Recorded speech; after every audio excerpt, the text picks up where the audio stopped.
Nenhum homem é mais perigoso do que um rei que não tem mais nada a perder. Nenhum homem é mais perigoso do que aquele que já enterrou tudo que amava e não tem mais medo de morrer. Mas existe alguém ainda mais perigoso do que esse rei sem medo, um rei apavorado. Um rei que ainda tem uma única coisa a perder, e que sente, a cada segundo, essa última coisa escorrendo entre os dedos como areia. Dominique Castiglione era esse rei. Ele comandava o submundo de Chicago havia mais de uma década. Tinha homens em cada esquina, juízes no bolso, policiais que fingiam não ver, políticos que deviam favores que jamais poderiam pagar. Tinha um nome que, sussurrado nos bairros certos, fazia portas se fecharem e janelas escurecerem. Tinha um império de bilhões de dólares construído sobre décadas de sangue, lealdade e silêncio. E ainda assim, todo esse poder não significava absolutamente nada. Porque num quarto esterilizado do 7º andar de um hospital, dentro de uma caixa de vidro e plástico, ligado a fios e tubos que pareciam grossos demais para um corpo tão pequeno, o filho recém-nascido de Dominique Castiglione estava definhando aos poucos. E nenhuma quantia de dinheiro, nenhuma ameaça, nenhuma arma apontada para a cabeça de ninguém parecia capaz de deter aquilo. Foi preciso uma enfermeira. Uma única enfermeira, atenta, teimosa e corajosa o suficiente para olhar dentro dos olhos de um chefão da máfia e dizer a verdade, para descobrir o que os médicos mais renomados da cidade, com seus diplomas emoldurados e seus jalecos engomados, não conseguiram enxergar. Esta é a história de como ela fez isso, e de tudo o que aconteceu depois. O 7º andar do prestigiado Hospital St. Jude Memorial, em Chicago, já não pertencia ao conselho diretor havia semanas. Tecnicamente, claro, os papéis ainda diziam outra coisa. As placas na parede ainda traziam os nomes dos médicos-chefes, os organogramas impressos na sala de reuniões ainda mostravam uma hierarquia de diretores e administradores. Mas qualquer pessoa que pisasse naquele andar sabia, em segundos, a quem aquele espaço realmente pertencia. Havia 3 semanas o 7º andar pertencia à família Castiglione. Era visível em cada detalhe. Homens fortemente armados, vestidos em ternos italianos cortados sob medida, ficavam parados como estátuas de pedra em cada elevador e em cada saída de escada. Eles não conversavam entre si, não checavam o celular, não bocejavam. Apenas observavam com olhos atentos e mãos perigosamente próximas dos casacos abotoados, cada pessoa que ousava se aproximar. As enfermeiras do plantão da noite haviam aprendido rapidamente a andar com passos curtos e cabeça baixa por aquele corredor. Os carrinhos de remédio eram revistados. As bandejas de comida eram cheiradas e examinadas antes de entrar em qualquer quarto próximo da ala neonatal. Até os faxineiros que normalmente circulavam invisíveis pelos corredores de qualquer hospital do mundo, eram parados, identificados e escoltados. Ninguém entrava na unidade de terapia intensiva neonatal sem ser minuciosamente revistado, vigiado, fotografado e por fim encarado, com um olhar capaz de gelar o sangue de qualquer ser humano, pelo chefe da família Dominique Castiglione. Um homem enlutado. Um homem feroz. Um homem que, segundo diziam os boatos nos corredores mais baixos do hospital, havia mandado quebrar os 2 braços de um representante de planos de saúde apenas por este ter demorado 20 minutos para liberar um exame. Dominique parecia esculpido em granito e em pura crueldade.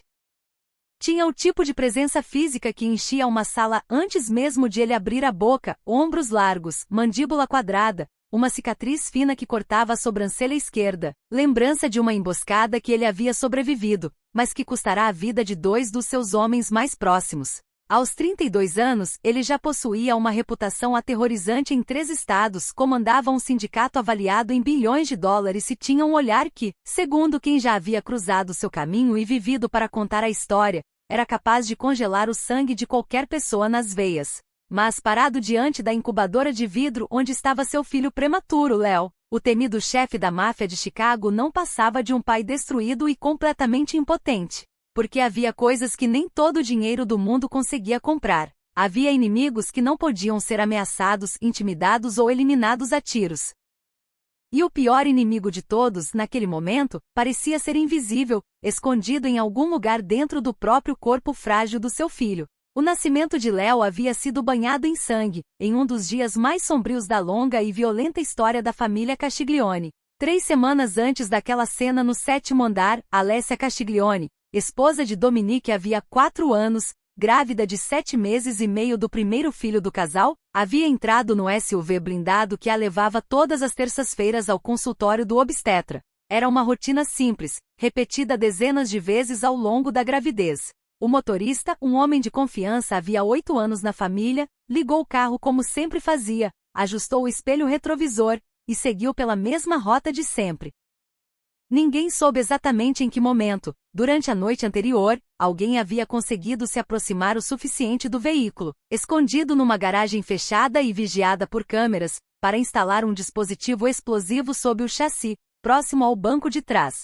A explosão aconteceu a apenas 2 quarteirões da casa. O barulho foi ouvido a quilômetros de distância. Janelas de prédios vizinhos racharam. O carro foi lançado contra um poste, partido ao meio pela força da detonação. Os bombeiros que chegaram minutos depois disseram mais tarde, em depoimentos sussurrados que jamais se tornariam oficiais, que jamais haviam visto uma cena tão devastadora em toda a carreira. A explosão tirou a vida de Alessia quase instantaneamente. Mas por algum tipo de milagre cruel, um milagre que salvaria uma vida ao mesmo tempo em que destruía outra, os paramédicos que chegaram ao local, treinados e ágeis, perceberam que o coração do bebê ainda batia. Em questão de minutos, no meio do asfalto destruído, cercados por destroços em chamas e pelo cheiro de metal queimado, eles realizaram um parto de emergência que jamais deveria ter acontecido daquela forma naquele lugar. Léo Castiglione nasceu ali, entre os escombros, com apenas 32 semanas de gestação, pesando pouco mais de 1,5 kg. Chorando, um choro fraco, frágil, mas um choro, enquanto sua mãe já não podia mais ouvi-lo. Desde aquele dia, Dominique não havia saído do hospital. Nem uma vez. Nem para dormir em sua própria cama, nem para participar de uma única reunião com seus capitães, nem para comparecer ao funeral fechado e silencioso da esposa, que ele insistiu em realizar de madrugada, longe de câmeras, longe de qualquer pessoa que não fosse estritamente família. Ele mal dormia. Quando dormia, era por acidente, o corpo simplesmente desabando por exaustão em algum sofá de couro da sala de espera privativa que seus homens haviam montado às pressas, equipada com tudo o que um chefão poderia precisar para administrar um império sem nunca sair daquele corredor. Ele se mantinha de pé através de uma combinação perigosa e insustentável. Doses cavalares de café expresso preparado por um dos seus homens numa máquina trazida especialmente para o hospital, um luto que ele recusava se a processar, e uma necessidade avassaladora, quase animal, de proteger o único pedaço de Alessia que lhe restava no mundo. Mas apesar dos milhões de dólares que Dominique já havia despejado sobre aquele hospital, doações generosas que reformaram alas inteiras em questão de dias, equipamentos importados da Alemanha e do Japão instalados às pressas, voos particulares fretados para trazer especialistas de outros estados, apesar de ter contratado os pediatras e neonatologistas mais renomados de toda a costa leste dos Estados Unidos, oferecendo salários que nenhum hospital público jamais poderia igualar, o bebê Léo estava morrendo, lentamente, inexoravelmente, diante dos olhos de todos, e ninguém parecia capaz de explicar o porquê. Explique de novo. A voz de Dominique Castiglione era um rosnado grave e letal, daqueles que pareciam vibrar nas paredes antes mesmo de chegar aos ouvidos de quem ouvia. Era a voz de um homem acostumado a não repetir ordens 2 vezes, e o simples fato de ele estar repetindo a pergunta, pela 5ª vez naquela semana, era em si um sinal de alarme para qualquer um que conhecesse Dominique.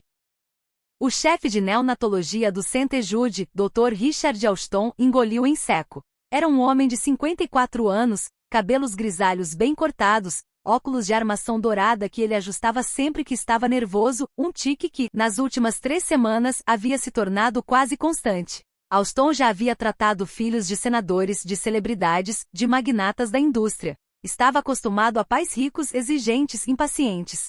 Mas nada em sua longa e confortável carreira o havia preparado para os homens armados que flanqueavam Dominique Castiglione, parados a poucos metros de distância, com as mãos sempre próximas demais dos paletós abotoados. Senhor Castiglione, como já expliquei diversas vezes, disse o Dr. Alston, a voz tremendo de leve, ajeitando os óculos pela enésima vez, bebês prematuros, especialmente os nascidos antes das 34 semanas como Léo, costumam enfrentar sérios desafios gastrointestinais. O sistema digestivo deles simplesmente não está completamente desenvolvido. Isso eu já sei, doutor. O senhor me disse isso há 3 semanas. E há 2 semanas. E há 1 semana. Dominique deu um passo à frente e o movimento, lento e calculado, fez o ar da sala parecer mais pesado. O que eu quero saber é por que depois de 3 semanas inteiras nesse hospital, depois de vocês terem todo o equipamento, todo o dinheiro e todos os especialistas, que eu trouxe de avião particular, meu filho continua piorando. É um quadro complexo de síndrome de má absorção, gaguejou Austin, recuando meio passo sem perceber que estava recuando. Estamos alimentando o Léo com nutrição parenteral total, uma fórmula de altíssima caloria administrada diretamente na veia, mas o corpo dele simplesmente não está processando os lipídios e as proteínas de forma adequada. É como se o metabolismo dele estivesse queimando tudo numa velocidade impossível, mais rápido do que ele consegue absorver. Dominique ficou em silêncio por um segundo longo demais. Um segundo que fez até os guardas perto da porta se mexerem, desconfortáveis. Há 3 dias ele pesava 2,3 kg, disse Dominique finalmente, a voz baixando ainda mais, o que em qualquer pessoa que o conhecesse, era infinitamente pior do que gritar. Ele se aproximou do vidro da incubadora, os olhos fixos no peitinho minúsculo que subia e descia, ligado a uma dezena de fios coloridos, sensores, adesivos. Hoje ele pesa 2 quilos. Um homem que mal aprendeu a contar sabe fazer essa conta, doutor. Ele está desaparecendo bem na minha frente. E o senhor está me dizendo que uma instalação de última geração, com tudo o que existe de mais moderno na medicina americana, não consegue descobrir por que uma criança está literalmente morrendo de fome enquanto está ligada, 24 horas por dia, a uma sonda de alimentação. Nós estamos fazendo absolutamente tudo o que é medicamente possível, senhor Castiglione. Eu lhe garanto. Façam melhor. A palavra saiu como uma navalha.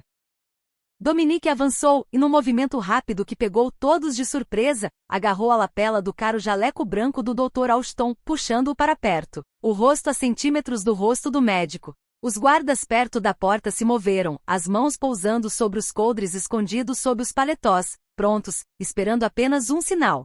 Se meu filho parar de respirar, Austin, sussurrou Dominique, os olhos escuros fixos nos do médico, que tremiam de pavor, eu prometo a você com tudo que tenho de mais sagrado, você também para. Foi nesse exato instante que uma voz cortou através da tensão pesada que pairava no ar daquela sala. Senhor Castiglione. Era firme, calma, sem o tremor que normalmente acompanhava qualquer voz que se dirigisse a Dominique Castiglione em momentos como aquele.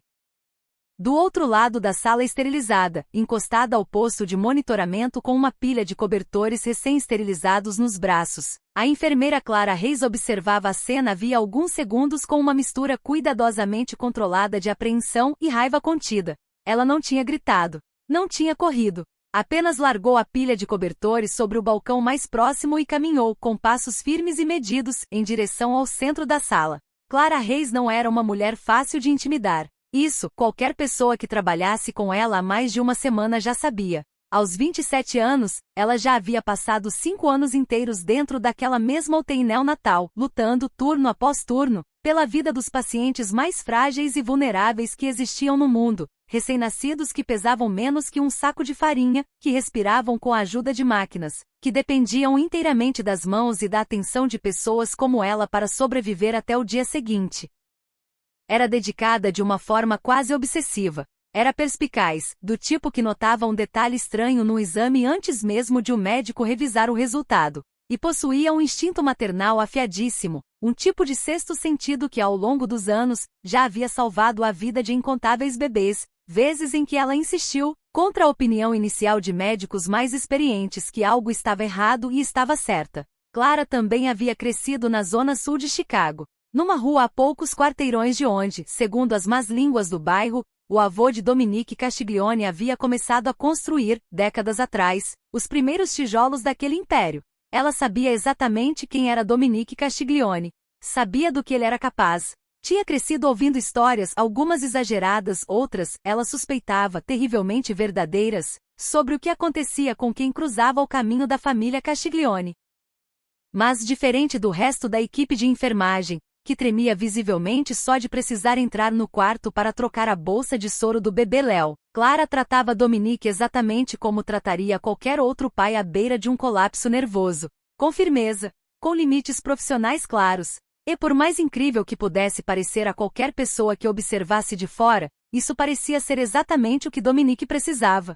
Solte o médico, disse Clara parando a uma distância segura, mas sem desviar o olhar nem por um segundo. O senhor está aumentando o estresse no ambiente, e os monitores cardíacos do Léo estão disparando. Olhe para o monitor, Sr. Castiglione. Olhe agora. Dominique congelou. Foi quase imperceptível, um leve enrijecer dos ombros, um piscar de olhos um pouco mais lento do que o normal, mas para quem prestava atenção, era visível. Ele virou os olhos escuros e profundamente cansados em direção à jovem de jaleco azul claro parada a poucos metros dali. Por um segundo inteiro a sala pareceu prender coletivamente a respiração. Os guardas. O próprio Dr. Alston, ainda suspenso pela gola do jaleco. Até as máquinas pareciam, por um instante absurdo, ter contido o próprio bip. Todos esperavam, com um misto de horror e fascínio mórbido, ver o que o chefe da máfia mais temido de Chicago faria com a única pessoa naquele andar que ousara lhe dar uma ordem direta. Em vez de explodir, Dominique olhou para o monitor. Viu os batimentos do filho subindo, cada vez mais rápido, a linha verde no visor saltando de forma irregular, e lentamente soltou o jaleco do médico. O Dr. Alston cambaleou para trás, ofegante, levando a mão ao peito como se tentasse confirmar que ainda estava inteiro. Eu vou revisar os resultados dos exames de novo, gaguejou, ajeitando o jaleco amassado com mãos trêmulas. Imediatamente. E saiu apressado da ala, quase tropeçando nos próprios pés, sem olhar para trás uma única vez. Dominique passou a mão pesada pelo rosto, num gesto que pela primeira vez desde que Clara começara a observá-lo naquelas 3 semanas, parecia revelar não fúria, mas um cansaço profundo, ósseo, o tipo de cansaço que nenhuma noite de sono jamais conseguiria curar. Ele está escapando de mim, Clara. A frase saiu quase num sussurro. E foi só depois de dizê-la que Dominique pareceu perceber o que tinha acabado de fazer.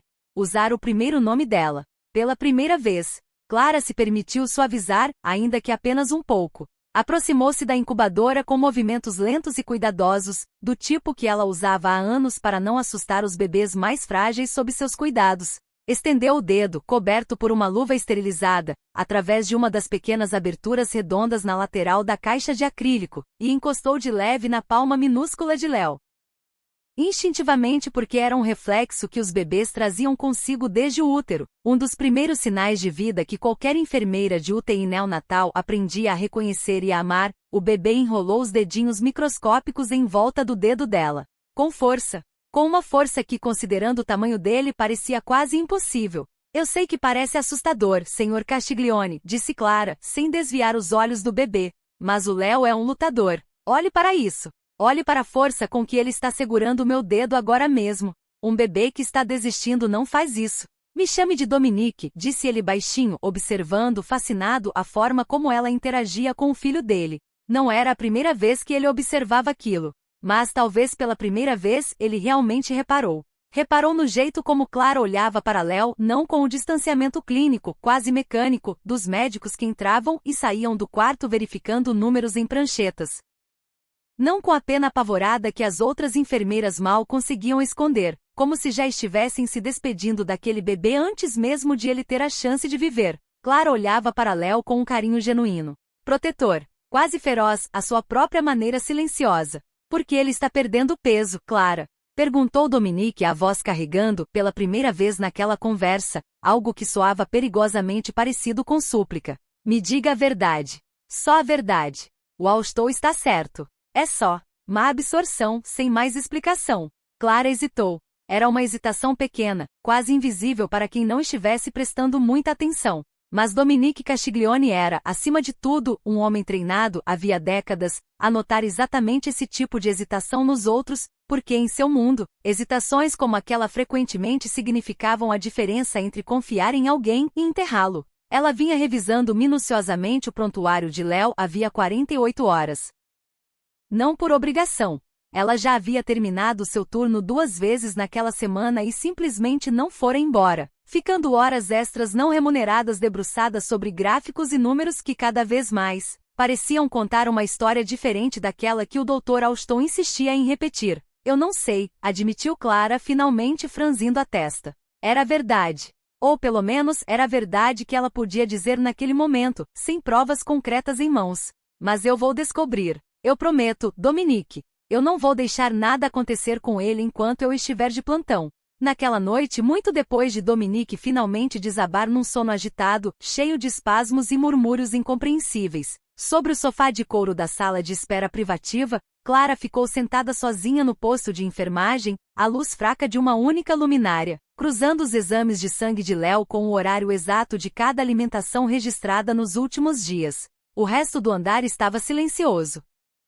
Apenas o zumbido baixo dos equipamentos, o bip ocasional de algum monitor em outro quarto, os passos abafados de uma colega fazendo a ronda noturna. Clara abriu os registros digitais no computador do posto, os olhos já ardendo de cansaço, mas a mente recusando-se a desligar. O bebê recebia uma bolsa especial de nutrição parenteral a cada 12 horas, uma fórmula complexa, calculada nos mínimos detalhes, contendo exatamente os nutrientes que um corpo tão pequeno e frágil precisava para crescer. As bolsas eram preparadas sob medida na farmácia do hospital, num laboratório estéril, seguindo ordens estritas e assinadas pessoalmente pelo Dr. Austin. Não era algo que qualquer enfermeira pudesse alterar. Não era algo que qualquer pessoa, na verdade, pudesse alterar sem deixar um rastro digital, uma autorização, uma assinatura, um registro de acesso. Clara puxou um pedaço de papel de dentro do bolso do jaleco. Ela sempre carregava um hábito antigo, de uma época que ela raramente mencionava para qualquer pessoa, e começou a desenhar, à mão, um gráfico simples. No eixo horizontal, as horas do dia. No eixo vertical, o peso registrado de Léo, retirado das pesagens feitas a cada 6 horas pela equipe de enfermagem. Conforme ela ia marcando os pontos, ligando-os com linhas curtas, um padrão começou a emergir. Um padrão que fez um arrepio gelado subir pela espinha dela devagar, vértebra por vértebra. Léo não estava perdendo peso de forma gradual e constante, como qualquer médico esperaria de um quadro genuíno de má absorção. As quedas eram episódicas, pontuais, quase cirúrgicas em sua precisão. O peso dele se estabilizava, às vezes até subia ligeiramente durante boa parte do dia. Mas todas as manhãs, sem exceção, por volta das 6 horas, exatamente algumas horas depois da infusão da bolsa de nutrição administrada pelo turno da noite, o peso dele despencava de forma drástica. Era como se o corpo dele estivesse, literalmente, expelindo os nutrientes durante a madrugada. Como se algo, em algum momento daquele processo, estivesse sabotando tudo o que ele recebia. Isso não é má absorção, pensou Clara, o coração batendo cada vez mais forte contra as costelas, um som que ela quase conseguia ouvir no silêncio do posto de enfermagem. Isso é uma crise metabólica induzida. A frase ficou martelando dentro da cabeça dela. Induzida. Alguém, não alguma coisa, não algum defeito genético, não uma falha aleatória da natureza, alguém estava impedindo o bebê de propósito, de absorver o alimento que deveria estar mantendo vivo. Mas quem? E mais importante ainda, como exatamente alguém conseguiria fazer isso, dentro de um andar inteiro de hospital tomado por homens armados, câmeras de segurança particulares instaladas pela própria família Castiglione, e um pai que mal piscava sem perceber. A percepção atingiu Clara como um soco físico, daqueles que tiram o ar dos pulmões. A ala segura estava absolutamente lotada de homens de Dominique. Um ataque físico ao bebê, alguém entrando no quarto, fazendo alguma coisa visível, deixando uma marca óbvia. Era simplesmente impossível. Os capangas de Dominique checavam até os termômetros antes de deixá-los entrar no quarto. Mas um ataque químico. Um ataque silencioso, invisível, escondido dentro de algo que já estava ali, que já fazia parte da rotina diária, autorizado e assinado pelo próprio chefe de neonatologia. Isso podia passar por cima de toda aquela força, de todas aquelas armas, de toda a vigilância do mundo. Ela precisava de provas, provas concretas e irrefutáveis. Por que acusar o chefe de neonatologia de um dos hospitais mais respeitados de Chicago, um homem com décadas de carreira impecável, prêmios na parede, recomendações de outros médicos renomados, de machucar deliberadamente o filho de um chefão da máfia, sem uma única evidência sólida em mãos? Era, sem exagero nenhum, uma sentença de morte. Para ela, e quase certamente para o próprio médico também, fosse ele culpado ou não. Ela precisava saber, com absoluta certeza, exatamente o que havia dentro daquelas bolsas de soro. Às 3 da manhã, a ala estava mortalmente silenciosa, quebrada apenas pelo bip ritmado e constante dos monitores, e pelo som distante de um carrinho de limpeza sendo empurrado em algum corredor do andar de baixo. Clara saiu discretamente do posto de enfermagem, os passos leves, calculados para não fazer barulho nenhum sobre o piso encerado, e seguiu em direção à sala segura de refrigeração médica, onde as bolsas de nutrição preparadas pela farmácia ficavam guardadas até o momento exato de serem administradas. Ela passou o crachá no leitor eletrônico ao lado da porta. Um bip curto. Uma luz verde. A porta pesada, reforçada, abriu com um clique metálico que, no silêncio absoluto daquele horário, soou alto demais aos próprios ouvidos dela. Lá dentro, o ar gelado e estéril mordeu o rosto dela imediatamente, levando consigo um leve cheiro de antisséptico e plástico esterilizado. Ela encontrou sem dificuldade a prateleira reservada exclusivamente para Léo Castiglione, separada das demais com um rótulo impresso em letras grandes. Uso exclusivo não remover, como se aquele fosse o único bebê daquele andar, o que, considerando a presença avassaladora da família Castiglione, talvez nem fosse tão longe da realidade. 2 bolsas frescas de líquido branco leitoso estavam ali, lado a lado, preparadas com antecedência para as próximas alimentações da manhã e da noite seguinte. Clara pegou uma delas com cuidado, segurando-a com as 2 mãos, e a ergueu contra a luz fluorescente fraca que iluminava o pequeno cômodo. Parecia, à primeira vista, perfeitamente normal. Exatamente igual a centenas de outras bolsas que ela já havia manuseado ao longo dos anos. O código de barras conferia com o número do prontuário de Léo. O lacre de segurança, aquele plástico fino que envolvia a tampa, estava intacto, sem nenhum sinal visível de violação. Ela passou o polegar, devagar, ao longo de toda a costura plástica da bolsa, sentindo cada centímetro com a ponta dos dedos, exatamente como havia sido treinada a fazer, anos atrás, numa vida muito diferente daquela que vivia agora. E então ali, era quase microscópico, escondido de forma quase brilhante, quase admirável em sua precisão, bem atrás do rótulo impresso da farmácia, onde ninguém jamais pensaria em procurar. Uma minúscula marca de furo, do tamanho exato da ponta de uma agulha fina, selada cuidadosamente com uma gota de adesivo cirúrgico transparente, do tipo usado para fechar pequenos cortes sem a necessidade de pontos. Alguém havia injetado alguma coisa naquela bolsa, depois que ela já havia saído da farmácia. Depois que já tinha sido lacrada, etiquetada, aprovada. O coração de Clara disparou. Ela quase deixou a bolsa escapar das mãos.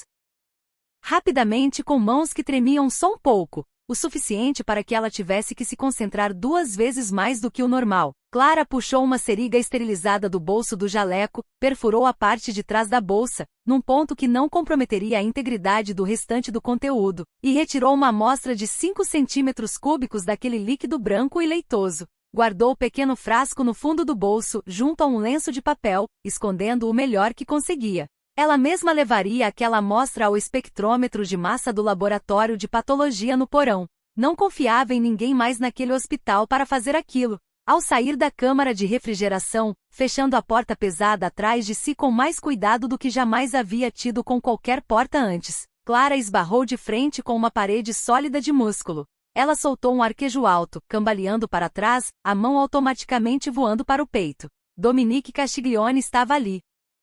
Parado bem no meio do corredor mal iluminado, as sombras projetadas pela iluminação noturna recortando ângulos duros, quase brutais, no rosto dele. Ele parecia perigoso e um contraste gritante, quase assustador, com o pai destruído e vulnerável que ela havia visto horas antes, ajoelhado emocionalmente diante de uma incubadora. O que você está fazendo rondando o depósito às 3 da manhã, Clara? A voz dele era veludo e aço ao mesmo tempo, macia o suficiente para parecer quase gentil, mas com um fio cortante por baixo que não deixava dúvida nenhuma sobre quem estava no controle daquela conversa. A mão de Clara, instintivamente, roçou o bolso onde o frasco estava escondido. Um gesto pequeno, quase imperceptível, quase. Estava conferindo o estoque para a próxima alimentação de Léo, disse ela, mantendo a voz o mais firme possível. Dominique deu um passo à frente. Apenas um.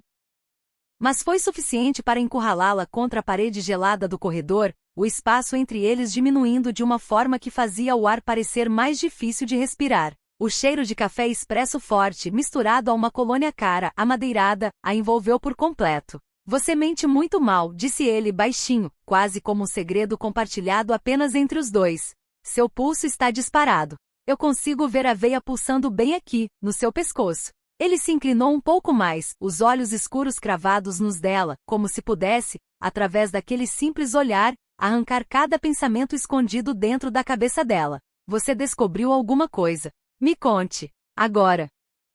Clara olhou para cima, presa entre o dever profissional que a obrigava a reportar qualquer suspeita à diretoria do hospital, seguindo protocolos, evidências. processos legais, e a realidade absolutamente aterrorizante do homem parado a centímetros dela, um homem que ela sabia muito bem, era capaz de matar com a mesma facilidade com que outras pessoas trocavam de roupa. Se ela contasse tudo agora ali naquele corredor, sem provas concretas, sem um plano, Dominique provavelmente desceria até a ala médica e executaria a equipe inteira antes mesmo do amanhecer. E no meio do caos, o verdadeiro culpado, fosse ele quem fosse, teria todo o tempo do mundo para sumir, apagar rastros, e talvez nunca mais ser pego. Eu tenho uma teoria, sussurrou Clara finalmente, sem desviar daquele olhar intenso e perigoso. Mas se eu estiver certa, Dominique, você vai precisar confiar em mim. Você não pode perder a cabeça. Você não pode matar ninguém.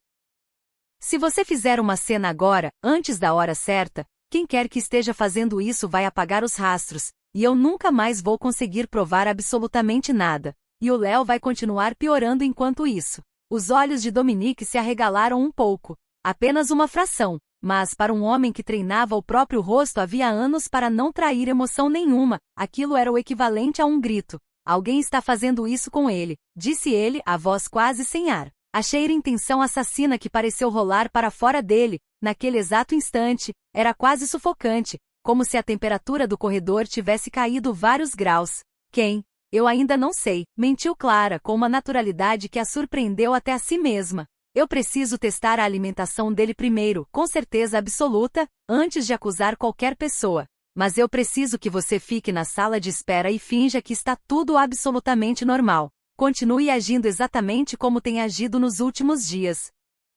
Você consegue fazer isso por mim, Dominique. Só por algumas horas. Dominique ficou olhando para ela por um longo, agonizante momento, o silêncio entre eles esticando-se quase ao ponto de quebrar. Então, devagar, ele ergueu a mão direita, grande, calejada com nós dos dedos marcados por décadas de uma vida violenta, e afastou, com uma delicadeza surpreendente, quase incompatível com tudo que ela sabia sobre aquele homem, uma mecha de cabelo solta que havia caído sobre o rosto dela. O toque foi surpreendentemente terno, quase gentil demais para pertencer às mesmas mãos capazes de tanta brutalidade. Uma faísca quente e inesperada desceu pela espinha de Clara, e ela odiou, só um pouco, a forma como o corpo dela reagiu àquilo, mesmo em meio a tanto perigo. Se você salvar meu filho, Clara, murmurou Dominique, não existe absolutamente nada neste mundo que eu não faça por você. Nada. Clara engoliu em seco, assentindo devagar. Eu volto antes do amanhecer.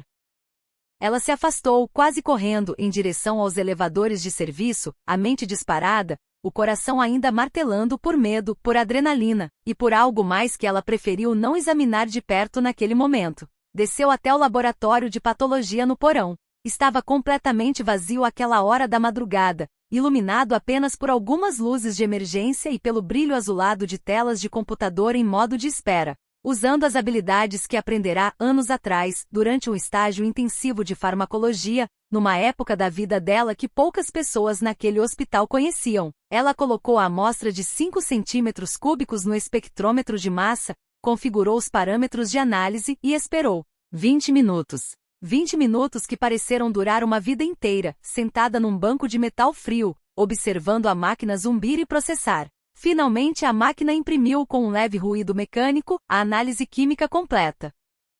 Clara puxou o papel ainda quente da impressora e examinou o resultado, os olhos se arregalando lentamente de horror conforme ela lia cada linha. Dinitrofenol. DNP. Ela quase deixou o papel cair das mãos.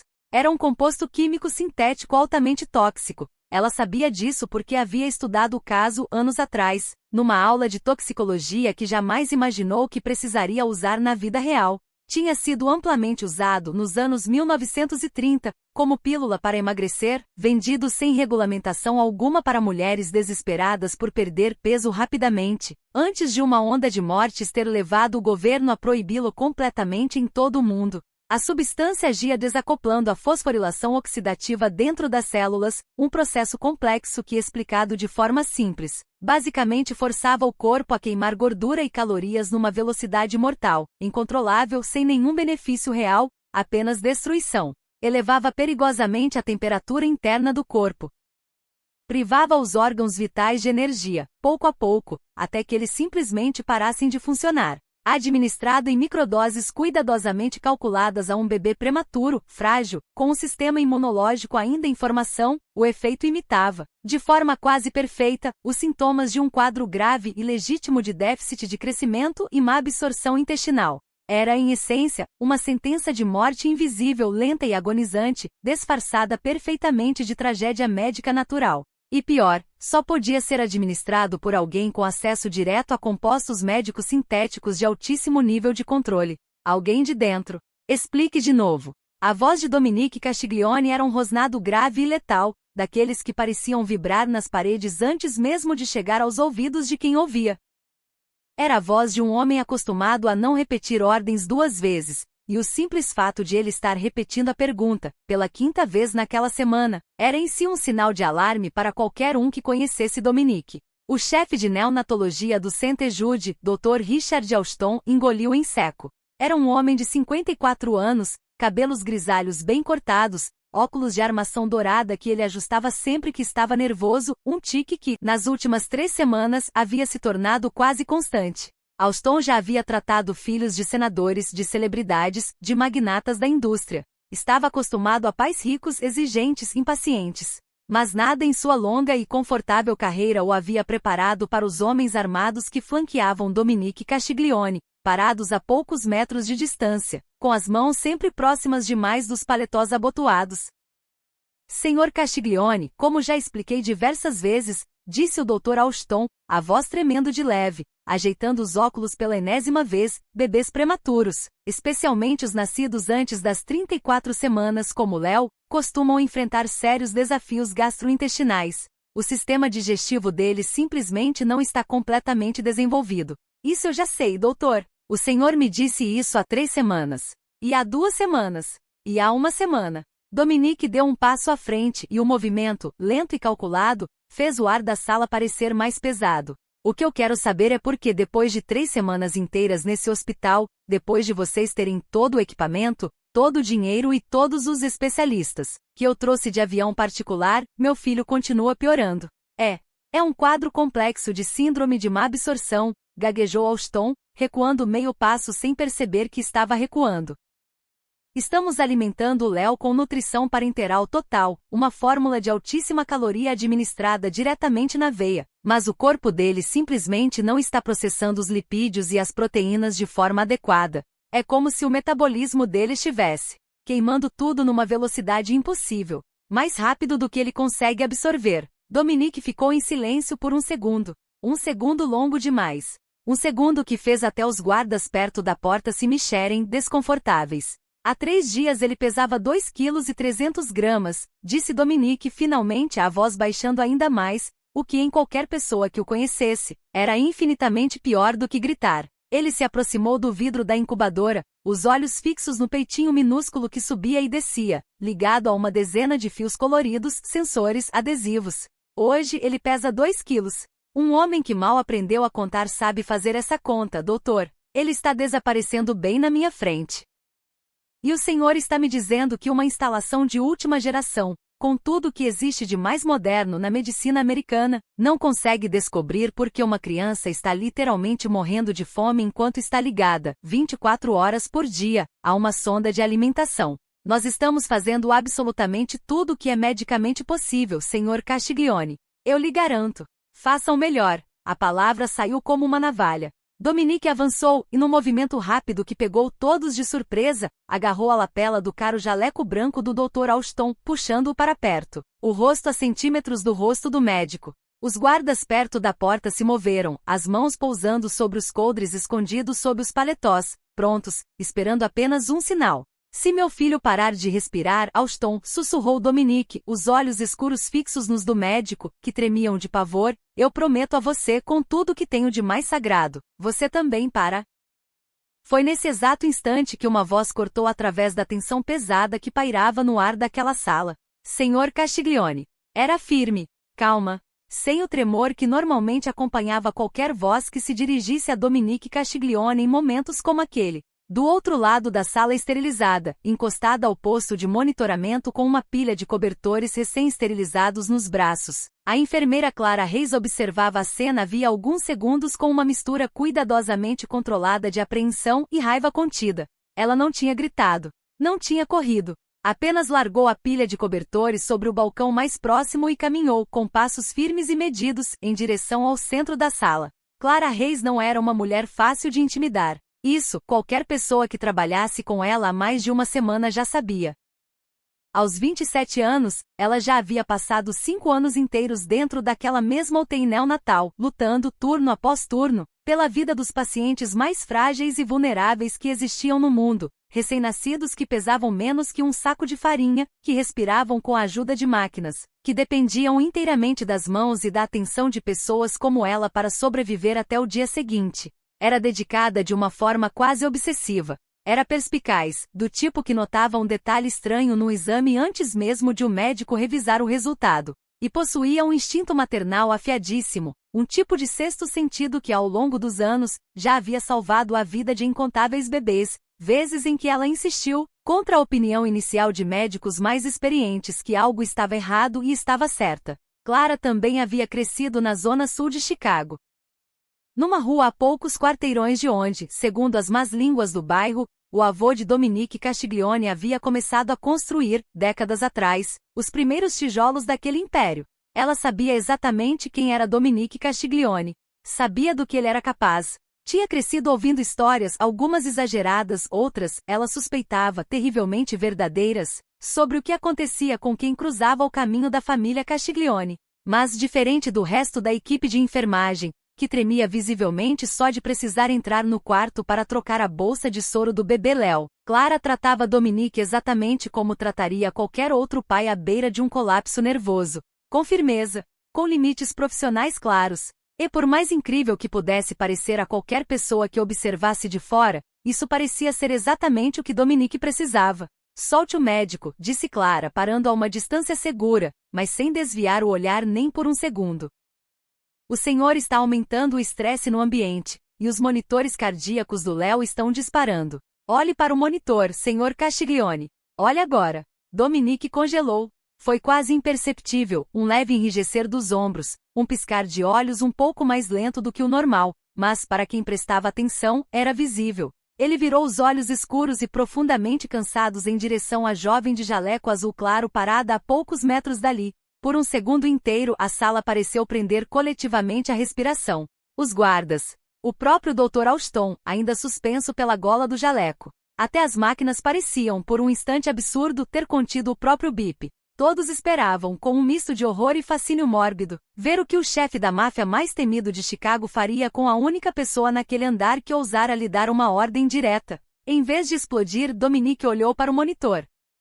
Viu os batimentos do filho subindo, cada vez mais rápido, a linha verde no visor saltando de forma irregular, e lentamente soltou o jaleco do médico. O Dr. Alston cambaleou para trás, ofegante, levando a mão ao peito como se tentasse confirmar que ainda estava inteiro. Eu vou revisar os resultados dos exames de novo, gaguejou, ajeitando o jaleco amassado com mãos trêmulas. Imediatamente. E saiu apressado da ala, quase tropeçando nos próprios pés, sem olhar para trás uma única vez. Dominique passou a mão pesada pelo rosto, num gesto que pela primeira vez desde que Clara começara a observá-lo naquelas 3 semanas, parecia revelar não fúria, mas um cansaço profundo, ósseo, o tipo de cansaço que nenhuma noite de sono jamais conseguiria curar. Ele está escapando de mim, Clara. A frase saiu quase num sussurro. E foi só depois de dizê-la que Dominique pareceu perceber o que tinha acabado de fazer. Usar o primeiro nome dela. Pela primeira vez. Clara se permitiu suavizar, ainda que apenas um pouco. Aproximou-se da incubadora com movimentos lentos e cuidadosos, do tipo que ela usava há anos para não assustar os bebês mais frágeis sob seus cuidados. Estendeu o dedo, coberto por uma luva esterilizada, através de uma das pequenas aberturas redondas na lateral da caixa de acrílico, e encostou de leve na palma minúscula de Léo. Instintivamente porque era um reflexo que os bebês traziam consigo desde o útero, um dos primeiros sinais de vida que qualquer enfermeira de UTI neonatal aprendia a reconhecer e a amar, o bebê enrolou os dedinhos microscópicos em volta do dedo dela. Com força. Com uma força que, considerando o tamanho dele, parecia quase impossível. Eu sei que parece assustador, Sr. Castiglione, disse Clara, sem desviar os olhos do bebê. Mas o Léo é um lutador. Olhe para isso. Olhe para a força com que ele está segurando o meu dedo agora mesmo. Um bebê que está desistindo não faz isso.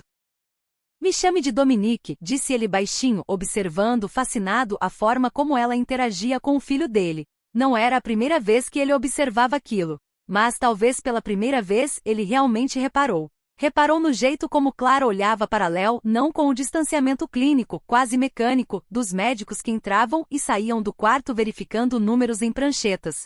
Não com a pena apavorada que as outras enfermeiras mal conseguiam esconder, como se já estivessem se despedindo daquele bebê antes mesmo de ele ter a chance de viver. Clara olhava para Léo com um carinho genuíno.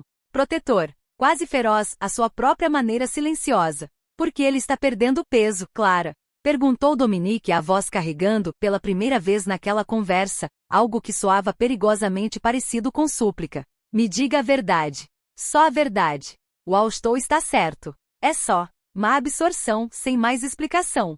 Clara hesitou.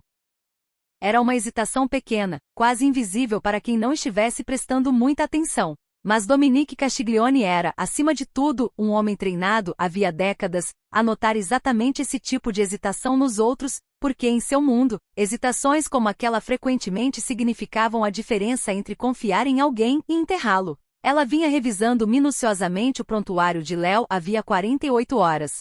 Não por obrigação. Ela já havia terminado seu turno 2 vezes naquela semana e simplesmente não fora embora, ficando horas extras não remuneradas debruçadas sobre gráficos e números que cada vez mais pareciam contar uma história diferente daquela que o Dr. Alston insistia em repetir. Eu não sei, admitiu Clara, finalmente franzindo a testa. Era verdade. Ou pelo menos era a verdade que ela podia dizer naquele momento, sem provas concretas em mãos. Mas eu vou descobrir. Eu prometo, Dominique. Eu não vou deixar nada acontecer com ele enquanto eu estiver de plantão. Naquela noite, muito depois de Dominique finalmente desabar num sono agitado, cheio de espasmos e murmúrios incompreensíveis, sobre o sofá de couro da sala de espera privativa, Clara ficou sentada sozinha no posto de enfermagem, à luz fraca de uma única luminária, cruzando os exames de sangue de Léo com o horário exato de cada alimentação registrada nos últimos dias. O resto do andar estava silencioso. Apenas o zumbido baixo dos equipamentos, o bip ocasional de algum monitor em outro quarto, os passos abafados de uma colega fazendo a ronda noturna. Clara abriu os registros digitais no computador do posto, os olhos já ardendo de cansaço, mas a mente recusando-se a desligar. O bebê recebia uma bolsa especial de nutrição parenteral a cada 12 horas, uma fórmula complexa, calculada nos mínimos detalhes, contendo exatamente os nutrientes que um corpo tão pequeno e frágil precisava para crescer. As bolsas eram preparadas sob medida na farmácia do hospital, num laboratório estéril, seguindo ordens estritas e assinadas pessoalmente pelo Dr. Alston. Não era algo que qualquer enfermeira pudesse alterar. Não era algo que qualquer pessoa, na verdade, pudesse alterar sem deixar um rastro digital, uma autorização, uma assinatura, um registro de acesso. Clara puxou um pedaço de papel de dentro do bolso do jaleco. Ela sempre carregava um hábito antigo, de uma época que ela raramente mencionava para qualquer pessoa, e começou a desenhar, à mão, um gráfico simples. No eixo horizontal, as horas do dia. No eixo vertical, o peso registrado de Léo, retirado das pesagens feitas a cada 6 horas pela equipe de enfermagem. Conforme ela ia marcando os pontos, ligando-os com linhas curtas, um padrão começou a emergir. Um padrão que fez um arrepio gelado subir pela espinha dela devagar, vértebra por vértebra. Léo não estava perdendo peso de forma gradual e constante, como qualquer médico esperaria de um quadro genuíno de má absorção. As quedas eram episódicas, pontuais, quase cirúrgicas em sua precisão. O peso dele se estabilizava, às vezes até subia ligeiramente durante boa parte do dia. Mas todas as manhãs, sem exceção, por volta das 6 horas, exatamente algumas horas depois da infusão da bolsa de nutrição administrada pelo turno da noite, o peso dele despencava de forma drástica. Era como se o corpo dele estivesse, literalmente, expelindo os nutrientes durante a madrugada. Como se algo, em algum momento daquele processo, estivesse sabotando tudo o que ele recebia. Isso não é má absorção, pensou Clara, o coração batendo cada vez mais forte contra as costelas, um som que ela quase conseguia ouvir no silêncio do posto de enfermagem. Isso é uma crise metabólica induzida. A frase ficou martelando dentro da cabeça dela. Induzida. Alguém, não alguma coisa, não algum defeito genético, não uma falha aleatória da natureza, alguém estava impedindo o bebê de propósito, de absorver o alimento que deveria estar mantendo vivo. Mas quem? E mais importante ainda, como exatamente alguém conseguiria fazer isso, dentro de um andar inteiro de hospital tomado por homens armados, câmeras de segurança particulares instaladas pela própria família Castiglione, e um pai que mal piscava sem perceber. A percepção atingiu Clara como um soco físico, daqueles que tiram o ar dos pulmões. A ala segura estava absolutamente lotada de homens de Dominique. Um ataque físico ao bebê, alguém entrando no quarto, fazendo alguma coisa visível, deixando uma marca óbvia. Era simplesmente impossível. Os capangas de Dominique checavam até os termômetros antes de deixá-los entrar no quarto. Mas um ataque químico. Um ataque silencioso, invisível, escondido dentro de algo que já estava ali, que já fazia parte da rotina diária, autorizado e assinado pelo próprio chefe de neonatologia. Isso podia passar por cima de toda aquela força, de todas aquelas armas, de toda a vigilância do mundo. Ela precisava de provas, provas concretas e irrefutáveis. Porque acusar o chefe de neonatologia de um dos hospitais mais respeitados de Chicago, um homem com décadas de carreira impecável, prêmios na parede, recomendações de outros médicos renomados, de machucar deliberadamente o filho de um chefão da máfia, sem uma única evidência sólida em mãos, era, sem exagero nenhum, uma sentença de morte. Para ela, e quase certamente para o próprio médico também, fosse ele culpado ou não. Ela precisava saber, com absoluta certeza, exatamente o que havia dentro daquelas bolsas de soro. Às 3 da manhã, a ala estava mortalmente silenciosa, quebrada apenas pelo bip ritmado e constante dos monitores, e pelo som distante de um carrinho de limpeza sendo empurrado em algum corredor do andar de baixo. Clara saiu discretamente do posto de enfermagem, os passos leves, calculados para não fazer barulho nenhum sobre o piso encerado, e seguiu em direção à sala segura de refrigeração médica, onde as bolsas de nutrição preparadas pela farmácia ficavam guardadas até o momento exato de serem administradas. Ela passou o crachá no leitor eletrônico ao lado da porta. Um bip curto. Uma luz verde. A porta pesada, reforçada, abriu com um clique metálico que, no silêncio absoluto daquele horário, soou alto demais aos próprios ouvidos dela. Lá dentro, o ar gelado e estéril mordeu o rosto dela imediatamente, levando consigo um leve cheiro de antisséptico e plástico esterilizado.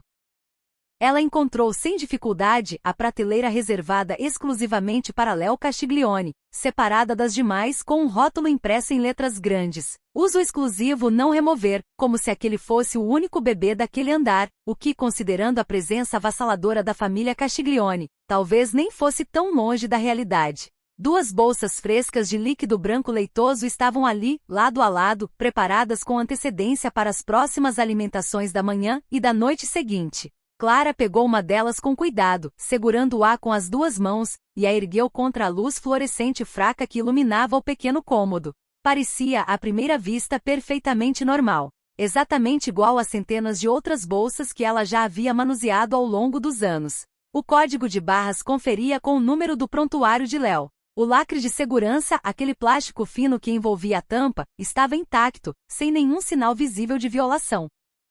Ela passou o polegar, devagar, ao longo de toda a costura plástica da bolsa, sentindo cada centímetro com a ponta dos dedos, exatamente como havia sido treinada a fazer, anos atrás, numa vida muito diferente daquela que vivia agora. E então ali, era quase microscópico, escondido de forma quase brilhante, quase admirável em sua precisão, bem atrás do rótulo impresso da farmácia, onde ninguém jamais pensaria em procurar. Uma minúscula marca de furo, do tamanho exato da ponta de uma agulha fina, selada cuidadosamente com uma gota de adesivo cirúrgico transparente, do tipo usado para fechar pequenos cortes sem a necessidade de pontos. Alguém havia injetado alguma coisa naquela bolsa, depois que ela já havia saído da farmácia. Depois que já tinha sido lacrada, etiquetada, aprovada. O coração de Clara disparou. Ela quase deixou a bolsa escapar das mãos. Rapidamente, com mãos que tremiam só um pouco, o suficiente para que ela tivesse que se concentrar 2 vezes mais do que o normal, Clara puxou uma seringa esterilizada do bolso do jaleco, perfurou a parte de trás da bolsa, num ponto que não comprometeria a integridade do restante do conteúdo, e retirou uma amostra de 5 centímetros cúbicos daquele líquido branco e leitoso. Guardou o pequeno frasco no fundo do bolso, junto a um lenço de papel, escondendo o melhor que conseguia. Ela mesma levaria aquela amostra ao espectrômetro de massa do laboratório de patologia no porão. Não confiava em ninguém mais naquele hospital para fazer aquilo. Ao sair da câmara de refrigeração, fechando a porta pesada atrás de si com mais cuidado do que jamais havia tido com qualquer porta antes, Clara esbarrou de frente com uma parede sólida de músculo. Ela soltou um arquejo alto, cambaleando para trás, a mão automaticamente voando para o peito. Dominique Castiglione estava ali. Parado bem no meio do corredor mal iluminado, as sombras projetadas pela iluminação noturna recortando ângulos duros, quase brutais, no rosto dele. Ele parecia perigoso e um contraste gritante, quase assustador, com o pai destruído e vulnerável que ela havia visto horas antes, ajoelhado emocionalmente diante de uma incubadora. O que você está fazendo rondando o depósito às 3 da manhã, Clara? A voz dele era veludo e aço ao mesmo tempo, macia o suficiente para parecer quase gentil, mas com um fio cortante por baixo que não deixava dúvida nenhuma sobre quem estava no controle daquela conversa. A mão de Clara, instintivamente, roçou o bolso onde o frasco estava escondido. Um gesto pequeno, quase imperceptível, quase. Estava conferindo o estoque para a próxima alimentação de Léo, disse ela, mantendo a voz o mais firme possível. Dominique deu um passo à frente. Apenas um. Mas foi suficiente para encurralá-la contra a parede gelada do corredor, o espaço entre eles diminuindo de uma forma que fazia o ar parecer mais difícil de respirar. O cheiro de café expresso forte, misturado a uma colônia cara, amadeirada, a envolveu por completo. Você mente muito mal, disse ele baixinho, quase como um segredo compartilhado apenas entre os dois. Seu pulso está disparado. Eu consigo ver a veia pulsando bem aqui, no seu pescoço. Ele se inclinou um pouco mais, os olhos escuros cravados nos dela, como se pudesse, através daquele simples olhar, arrancar cada pensamento escondido dentro da cabeça dela. Você descobriu alguma coisa. Me conte. Agora. Clara olhou para cima, presa entre o dever profissional que a obrigava a reportar qualquer suspeita à diretoria do hospital, seguindo protocolos, evidências, processos legais, e a realidade absolutamente aterrorizante do homem parado a centímetros dela, um homem que ela sabia muito bem, era capaz de matar com a mesma facilidade com que outras pessoas trocavam de roupa. Se ela contasse tudo agora ali naquele corredor, sem provas concretas, sem um plano, Dominique provavelmente desceria até a ala médica e executaria a equipe inteira antes mesmo do amanhecer. E no meio do caos, o verdadeiro culpado, fosse ele quem fosse, teria todo o tempo do mundo para sumir, apagar rastros, e talvez nunca mais ser pego. Eu tenho uma teoria, sussurrou Clara finalmente, sem desviar daquele olhar intenso e perigoso. Mas se eu estiver certa, Dominique, você vai precisar confiar em mim. Você não pode perder a cabeça. Você não pode matar ninguém. Se você fizer uma cena agora, antes da hora certa, quem quer que esteja fazendo isso vai apagar os rastros, e eu nunca mais vou conseguir provar absolutamente nada. E o Léo vai continuar piorando enquanto isso. Os olhos de Dominique se arregalaram um pouco.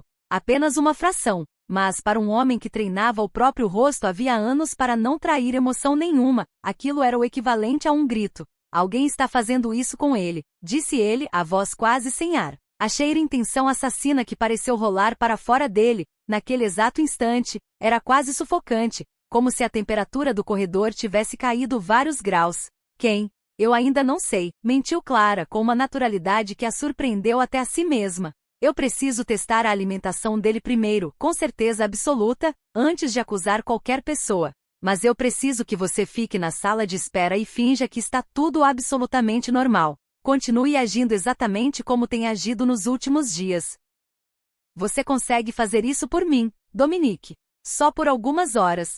Dominique ficou olhando para ela por um longo, agonizante momento, o silêncio entre eles esticando-se quase ao ponto de quebrar. Então, devagar, ele ergueu a mão direita, grande, calejada com nós dos dedos marcados por décadas de uma vida violenta, e afastou, com uma delicadeza surpreendente, quase incompatível com tudo que ela sabia sobre aquele homem, uma mecha de cabelo solta que havia caído sobre o rosto dela. O toque foi surpreendentemente terno, quase gentil demais para pertencer às mesmas mãos capazes de tanta brutalidade. Uma faísca quente e inesperada desceu pela espinha de Clara, e ela odiou, só um pouco, a forma como o corpo dela reagiu àquilo, mesmo em meio a tanto perigo. Se você salvar meu filho, Clara, murmurou Dominique, não existe absolutamente nada neste mundo que eu não faça por você. Nada. Clara engoliu em seco, assentindo devagar. Eu volto antes do amanhecer.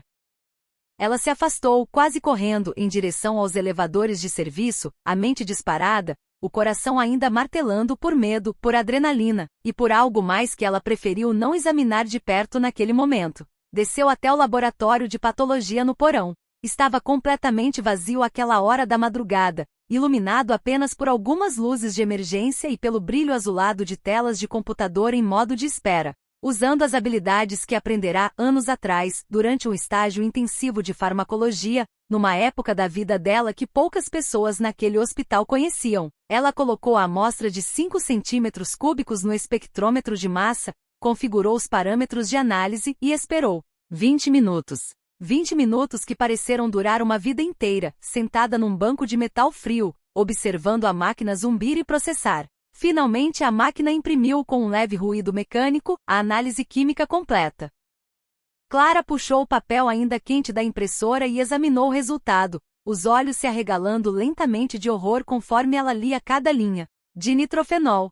DNP. Ela quase deixou o papel cair das mãos. Era um composto químico sintético altamente tóxico. Ela sabia disso porque havia estudado o caso anos atrás, numa aula de toxicologia que jamais imaginou que precisaria usar na vida real. Tinha sido amplamente usado nos anos 1930, como pílula para emagrecer, vendido sem regulamentação alguma para mulheres desesperadas por perder peso rapidamente, antes de uma onda de mortes ter levado o governo a proibi-lo completamente em todo o mundo. A substância agia desacoplando a fosforilação oxidativa dentro das células, um processo complexo que, explicado de forma simples, basicamente forçava o corpo a queimar gordura e calorias numa velocidade mortal, incontrolável, sem nenhum benefício real, apenas destruição. Elevava perigosamente a temperatura interna do corpo.